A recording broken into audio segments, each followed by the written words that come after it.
Hello student, पहलवान Lodhi group of college के YouTube channel पर आपका स्वागत है। मैं असिस्टेंट प्रोफेसर साधना नागल पहलवान लोधी महिला महाविद्यालय से बीए सेकंड सेमेस्टर इतिहास विभाग से आज एक वीडियो लेकर के आई हूँ। आज हम पढ़ेंगे मध्यकालीन भारत का इतिहास 1206 से 1757 ईस्वी। आज हम इस वीडियो में लोधी वंश के बारे में चर्चा करेंगे। आइए जानते हैं। लोधी वंश 1451 ईस्वी से 1526 ईस्वी तक रहा। इसके बाद लोधी वंश के समाप्त होते ही मुगल वंश की स्थापना हो जाती है भारत में। तो आइए जान लेते हैं। लोधी वंश के 3 मुख्य शासक थे, जिसमें से पहले बहलोल लोधी, जिन्हें लोधी वंश का संस्थापक भी कहा जाता है। इनका शासन 1451 ईस्वी से 1489 ईस्वी तक रहा। द्वितीय शासक हैं लोधी वंश के सिकंदर लोधी, जो 1489 से 1517 ईस्वी तक रहे। इसके बाद लोधी वंश के अंतिम शासक आते हैं इब्राहिम लोधी, जिनका शासन 1517 से 1526 ईस्वी तक रहा। और 1526 में पानीपत के युद्ध के द्वारा ही मुगल वंश की स्थापना हो जाती है और इब्राहिम लोधी युद्ध भूमि में पानीपत के मैदान में मारे जाते हैं।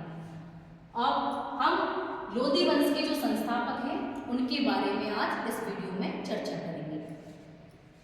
बहलोल लोधी 19 अप्रैल 1451 ईस्वी को बहलोल शाह गाजी की उपाधि के साथ दिल्ली के सिंहासन पर बैठते हैं और दिल्ली पर अफगान राज्य की स्थापना करते हैं। और दिल्ली राज्य पर अफगान राज्य की स्थापना का श्रेय भी बहलोल लोधी को ही जाता है। उसने बहलोली चांदी के सिक्के चलवाए, जो उत्तर भारत में अकबर के आने के पहले तक विनिमय का साधन बने रहे।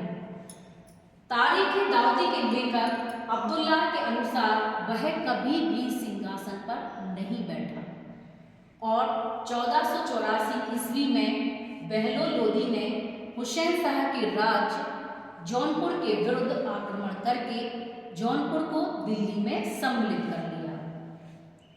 आइए अब देखते हैं बहलोल लोधी का राजत्व सिद्धांत। बहलोल लोधी ने अफगानों को खुश करने का भरसक प्रयास किया और क्योंकि उसने अफगानों को अपने यहाँ पर आमंत्रित भी किया। बहलोल लोधी का जो राजत्व सिद्धांत है वो स्वतंत्रता, अफगान जो थे वो स्वतंत्रता प्रिय थे और उन्हें स्वतंत्रता बहुत प्रिय थी। उनमें क्या होता था, अफगानों में जातीय अहंकार बहुत ज़्यादा था और कबायली राजनीतिक अवधारणा का सम्मान भी बहलोल लोधी ने किया और इस तरह से उसने अपने राजत्व सिद्धांत को चलाया। बहलोल लोधी के कारण सुल्तान पद की प्रतिष्ठा को स्थापित करना, क्योंकि बहलोल लोधी ये जानता था कि जो अफगान हैं उनकी प्रतिष्ठा को किसी भी तरह की ठेस नहीं पहुंचानी है। अगर उनकी जातीय अहंकार को ठेस पहुंची तो उसका शासन करना फलीभूत नहीं होगा और वो शासन नहीं कर पाएगा। इसलिए उसने सुल्तान पद की प्रतिष्ठा को स्थापित करने के लिए अफगानों का सम्मान किया। अब है विद्रोहियों को दंड। उसके शासनकाल में चाहे अफगान हो चाहे अमीर हो, कोई भी अगर अनियमित कार्य करता था तो उसके पास दंड का भी प्रावधान था और विद्रोहियों को वो दंड भी देता था। अफगान अमीरों को संतुष्ट करना, ये हम जान चुके हैं। जौनपुर राज्य को दिल्ली में सम्मिलित करना और हुसैन शाह के राज्य जौनपुर को भी उसने दिल्ली में सम्मिलित किया। अब देख लेते हैं बहलोल लोधी का अंतिम आक्रमण एवं उसकी मृत्यु किस प्रकार से होती है। तो बहलोल लोधी का अंतिम जो आक्रमण है वो ग्वालियर पर हुआ और वहाँ के जो राजा हैं उसने उसने अधीनता स्वीकार कर ली थी।